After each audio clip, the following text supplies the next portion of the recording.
Hey Waffle Gang, I do hope you're well. My name is Mark and today we're checking out some more Reddit stories, and if you do love a Reddit story, why not consider hitting that like, subscribe, maybe that notification bell too.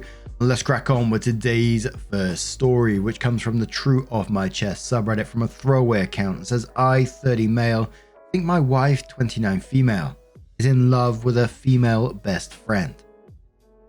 I have been married with my wife for 7 years and we met 8 years ago in a church meeting and we became friends. My wife is a quiet, kind and beautiful woman, any man's dream, therefore it was obvious that I fell for her instantly, although she always behaved with what I thought was shyness, not wanting to cuddle with me or only kissing me on rare occasions. We were both raised in Christian families in part of our country that is really religious, but unlike me, her parents were always the type who follows the holy doctrine really seriously, so she has a traditional way of thinking about religion and how women should behave, so I always thought that it was because of that her behavior is like that. Sometimes I think she looks like a robot. She's nice and kind with everyone, but a couple of times I saw her staying all quiet staring into space, like if she was dead. Over the years I began to take it as something normal on her personality because she always refused to go to the psychologist and always said that she's just like that. Until 2 months ago when she found out that the woman who was her best friend in high school was coming back to town. I never saw her so happy and alive. I felt happy for her, thinking that's what she needed was a female friend. My wife never used to leave the house, but since that woman is staying in town, she's been going out as much as possible. She became a different person, but not in a bad way. But she looks full of life, and to be honest, I never saw her smile as much as when she tells me that she'll go out with her friend for a coffee. For the record, I'm sure she's not sleeping with her because she doesn't know how to lie, and her behavior with me never changed. I'm not going to deny it. Days ago, I started to feel jealous of that woman, that she is the reason why my wife smiles so much and is on her phone all day. Out of pure curiosity 3 days ago, I entered her Facebook and some albums were public. She had a lot of albums and I found pictures of her and my wife during high school. That woman was hugging my wife as if they were a couple. In some photos they were just holding hands or looking at each other with bright smiles, which is something she never does with me. Her family hates gay people, although my wife never talked ill about them, but just avoid talking about the topic, which now makes sense to me. I don't know whether to confront her because maybe I'm just thinking too much, or maybe she's in love with her ex-girlfriend. The only thing I'm sure of is that she only looks happy talking about that woman, so I don't know what to do. Edit, I'm sorry if I write something wrong. English is not my first language. So there was a couple of comments to which OP responded to. So someone says, yes, she does love her friend because she's her friend. All I saw in your post was a woman being excited that a close friend she hasn't seen in years is coming back, and that there was a picture of them hugging. I'm assuming all this paranoia is from your religious upbringing because all I'm seeing is 2 women are friends. If you should be asking anything, it's why didn't you see the clear loneliness your wife was feeling before this friend came back into her life? OP says, I referred to the way they held hands, especially because my wife and I never held hands. When we started dating every time I tried, she told me to not hug her or hold her hands because she doesn't like romantic things.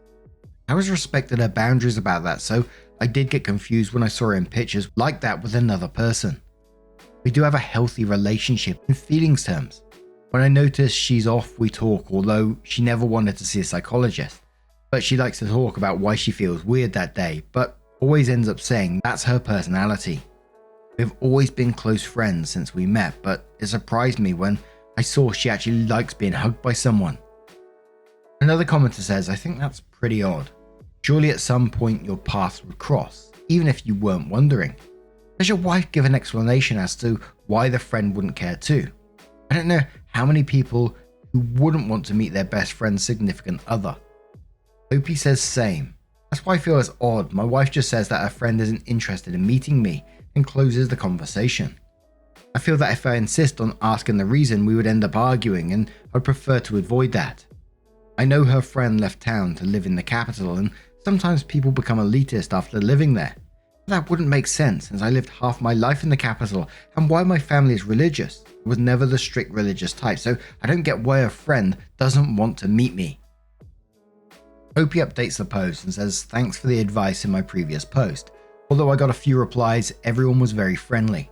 I decided to confront my wife and ask about the photos with her friend during high school. Everyone in the post said they were most likely friends, and I made my mind feel more in peace, thinking that I was overthinking. But when I showed her the photos, she began to breathe fast in what I think was a panic attack. I helped her to calm, but then she got upset because I sneaked in her friend's Facebook. I knew she was trying to change the subject because she loves to do that, so I got serious and told her to talk. After a few long full minutes of her trying to change the topic, she ended up telling me everything. Indeed, she and her friend used to be a couple in high school, and friends since kindergarten. They kept the relationship as a secret, pretending to only be best friends until my wife's parents found out and beat her up, separating them. Her friend moved to the capital that year and they never saw each other again. Before what my wife said and showed, they never stopped loving each other. In some point of conversation, my wife stopped calling her friend by name, and without realizing, she started calling her mi amor, which hurt me because in all the years married, she never called me like that. I asked her if she was cheating on me with her friend and said they never kissed or anything, but I'm sure she's emotionally cheating me. She doesn't know what's that concept, so she really believes she's not doing anything wrong. The reason why her friend never wanted to meet me or even go to our wedding is because she hates to see her love married with a man she doesn't even like and living a lie. Ouch. I asked my wife if she loves me and she said yes, but like a best friend. Yes, my own wife just friend-zoned me. She cried a lot, saying that she's really sorry for lying to me. When we meet, we really clicked as friends, and she told me that her parents insisted her to marry me so she could heal. That explained why she never liked to hug, cuddle, or do anything romantic with me. It wasn't because she was shy, but because she didn't like me. I wanted to lose my temper and yell at her. I wanted to cry and even run away because I was patient and empathetic with all the time she rejected my affection and I felt alone. I've even been thinking for years that maybe I'm a bad husband and I was treating her badly without realizing it, feeling insecure about my own personality. But she assured me that I was never the problem. I didn't cry or yell, I just left the house and came to my sister's house.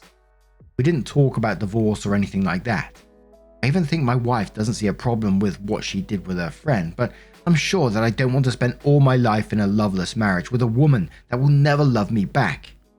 I'm sorry for the long post, I'm just venting at this point, but I feel like I wasted all my youth.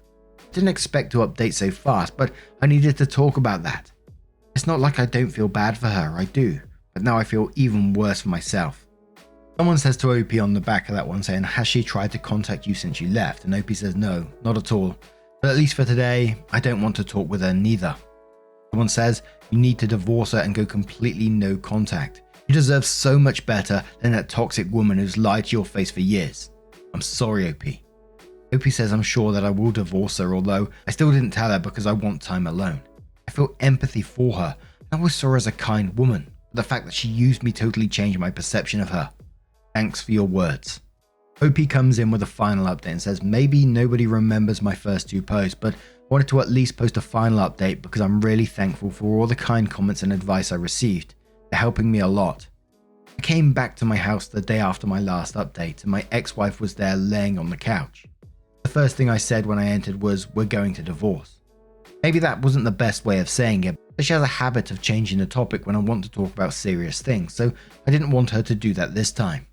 She clearly didn't expect that and started to cry and have an anxiety attack, saying that we can't divorce.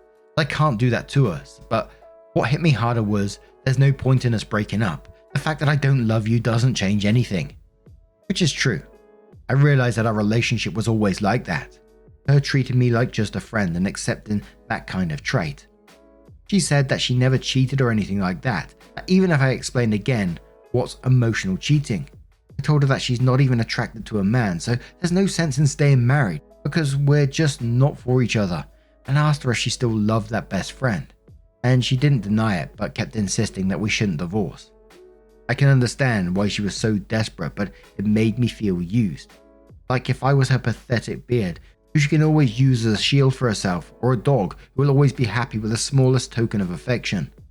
I don't need her signature anyway to get a divorce, so even if she doesn't want to, we're 100% going to break up. I told her I'm not going to take her out the closet, but if anyone asks, I'll just say the truth, avoiding the sexuality topic because I don't want people gossiping and assuming things that didn't happen. The land and basically all the things of the house are mine, and maybe I'm an asshole for this, but I told her that I will not give her anything because it's all mine and I inherited the land from my grandfather. At this point she just looked sad and defeated, so didn't complain or anything, although I get advice from a lawyer to be sure. I told her that she can stay until December in the house, and she answered that she would probably have to come back to live with her parents, which actually made me feel bad, because my ex-in-laws are not good people. But for what she said, she's still talking with her best friend, so luckily she's not alone. The conversation finished awkward with me just leaving. But now I'm staying at my sister's house. I can have time for myself since she and my other sisters are out of the province for a concert. I didn't talk with my ex-wife after that day, and she didn't try to contact me. But I know that she told my ex-in-laws about the divorce because they wanted to contact me to ask why we're divorcing. I just answered that. These are things that need to be resolved only between her and me. So this will probably be my last update, because I will go no contact with my ex-wife after the divorce. We didn't have children. Sometimes she started talking about having a baby. Now I feel really relieved of always saying that I didn't feel ready. Maybe something in me was already telling me that she wasn't for me. So we don't have anything that ties together. I've been going to the psychologist since I was a child, so I think that has helped me a lot to channel my emotions. Maybe in the comments said that I shouldn't have empathy or things like that for her, but we're both broken people that suffer from a religious trauma, and I know how bad that messes to people's minds and hearts. Some people in the comments were confused about why I stayed with her when she actually didn't love me romantically, but I don't know. Maybe I just justified her actions because somehow I felt I identified with her. Maybe I have a hero complex, or maybe my sense of duty is too strong and I felt internally tied up with her. I'm responsible of making her happy as a husband, even if she always rejected my romantic love. I don't know. That's something I will talk and work with my psychologist. Also, I received questions like why I married her in the first place, and she was the one who said we should marry. And I was immature and young at that time, and because we got along well, I thought it was a good idea. But now, I just want to divorce, and then spend time with my family. In general, I feel numb and weird. I haven't cried yet, and in the session of yesterday with my psychologist, he told me that he thinks I'm ready to grieve the relationship a long time ago, even if I didn't realize it. I don't feel like I lost a wife, but I lost a close, good friend and company. Not a heartbreak pain, but a betrayal pain. Anyways, I don't want anything to do with her anymore. Maybe I'm being a bad person for abandoning her knowing the type of life she had, but I can't save a person who doesn't want to be saved, and I'm tired of trying. For now, I will just say goodbye. Maybe not to a woman I saw as the love of my life, but to a woman who helped me and was a good friend for years. I'm really thankful about the kind comments people left. Even some mean ones which made me think that maybe I'm too quiet with how I reacted. That's something wrong. I was never the temperamental type. I'm sorry if this update is a boring one and not about me starting my villain era, but that's not my style, lol. Thanks everyone. And now I'm going to turn this story to you guys. What do you guys make of this situation? Let me know your thoughts down in the comments below, and let's move on to another story from the Am I the Arsehole subreddit from Learning Parenting 215, who says, Am I the arsehole for punishing my 16-year-old stepdaughter after we found out she was bullying a kid for being poor? Hi Reddit, about 2 months ago my wife, female 38, and I, male 41, learned my stepdaughter, female 16, was bullying a girl in school over being poor, getting free lunch at school and not being able to afford necessities such as her own nice car and stuff. Our daughter was kinda spoiled. We provided her with everything she needed along with an allowance and a part-time job at my company, small family service business. We've been considered middle class, doing things others weren't as privileged to do, such as buying our daughter a car on her 16th birthday. I come from a family of immigrants and was considered in poverty growing up. After learning about the bullying, I was furious as we thought we didn't raise her to behave that way. She was in honors and top ranking of her class. I tried to talk to our daughter over why she would do that, and I was disturbed to learn that it was because she viewed that girl as trailer trash, which irritated me. The girl, from what I learned, is very smart and works hard. She bought her own beta car by herself and works 2 jobs. She considered the money our family had as our family's money. I put her in her place and told her that it was not her money, but her mum and I's money. I decided from that point I was spoiling my daughter too much. We ended up taking away her latest iPhone and replacing it with my old iPhone 8 by switching phones with me. With a talk and text plan, we took away her family credit card, sold her car, along with her MacBook and other luxuries. I also told her she would have to find a job without nepotism and work a minimum wage job like everyone else her age, because I'm done giving her handouts if she's going to act entitled. Fast forward 2 months later, she's working at a fast food restaurant with us driving her around. She doesn't talk to me unless she needs something like a ride, but is very upset with me. My wife feels like I'm taking this too far because it's affecting her social status and grades in school. I however feel that she needs to be humbled because I can't have a daughter who will disrespect people just because of the amount of money they have. I also feel that her behaving this way will affect her younger sister, female 12, and how she perceives the world. Am I the arsehole for punishing my 16-year-old stepdaughter after we found out she was bullying a kid for being poor? Edit. I would like to add, we took away her MacBook, but she still has access to the family computer in the house.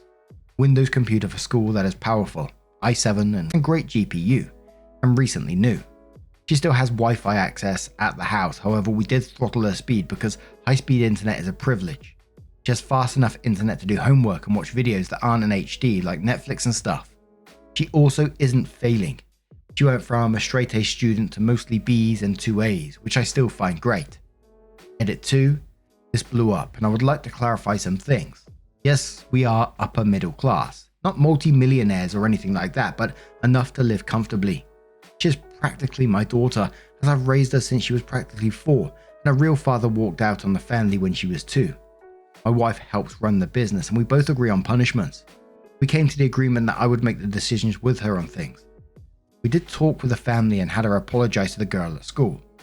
She was required to do 5 hours of community service at the school, volunteering for food drives and after-school activities, due to the school's no bully policy. We also didn't force her to get a job. She wanted the job to get money so she could hang out with her friends and buy things she wanted. We just cut her off from a $15 an hour receptionist job for a non-nepotism job. We also warned her that if her grades become too unsustainable, she'd be forced to quit her job and focus on school because she doesn't need extracurricular activities outside of school. She needs to focus on her education. And the first comment on this one says, definitely not the arsehole. I'm proud of you for standing up to your stepdaughter and giving her a taste of what life is really like. You may just save her from the path to hell that she was on. She acts very privileged and entitled from what you described. It is good for her to see how the other half lives. I'm sure it is very eye-opening for her. I would continue this path for at least a year so she does not slide back. Hopefully you will have a much more respect and a kind stepdaughter. It really is too bad other parents don't do more stuff like this to their children, instead of spoiling them rotten and then wonder why they're in jail. Good for you. Another commenter says you're definitely going too far if it's affecting her grades. Did you do any deeper digging or just sell off? Seriously, all her toys and force her to work at a burger joint and think, well, we've done all we can do. A conversation starts on the back of that. Another commenter replies that saying, those things should not be affecting her grades. Those are luxuries, not necessities. To which another says, those might be luxuries, but to have everything you had snatched away from you in the blink of an eye is bound to put you in a bad headspace. So while the daughter was wrong to bully the other girl, you can't blame her for the drop in grades. Just imagine not having to work a day in your life and having practically everything you wanted only for it to be taken away all at once and having to work minimum wage. Do you think anyone will be in the right headspace to get good grades in such a situation? Which another commenter replies that saying, yeah, that's the lesson here. Sometimes life is harder for some people and they have to work harder. Now she has to work as hard as the other girl to make the grades. The other girl does it with 2 jobs and 0 privilege. Time to start changing that headspace because in real life nobody cares what headspace you're in. They just fire you and replace you. Another commenter says, not the arsehole, it's important to teach your daughter the value of empathy and respect for others, regardless of their financial situation. By holding her accountable for her actions and making her experience the consequences of her behavior, you're teaching her a valuable life lesson. It may be tough for her now, but in the long run, this will help her become a better person. Another commenter says, not the arsehole. As for your wife, she needs to get a clue. Taking away and selling her luxury items and making her work a typical teenage job is not affecting her grades. Her grades come from the effort she puts in. By dropping her grades, she figured she could get the punishments to end. I'm sorry she was spoiled and entitled in the first place, but glad you took real issue with it. In the end, I hope these life lessons shape who she becomes. Buckle up for at least a rocky year. And one more comment who says, not the arsehole. She is facing the consequences for her actions and learning a lesson at the same time. She was spoiled and entitled. Your wife is worried about the wrong thing, her social status, when she should be worried about whether or not she is sending a decent human being who doesn't shame others for working hard into the world. But now I'm going to turn this one to you guys. What do you guys make of this situation? Let me know your thoughts down in the comments below. Now, just a huge thank you from the bottom of my heart for getting involved in today's stories. Your love, your support, your time always means the absolute world to me. So thank you so much for being involved, and hopefully I will see you in the next one. Take care and much love.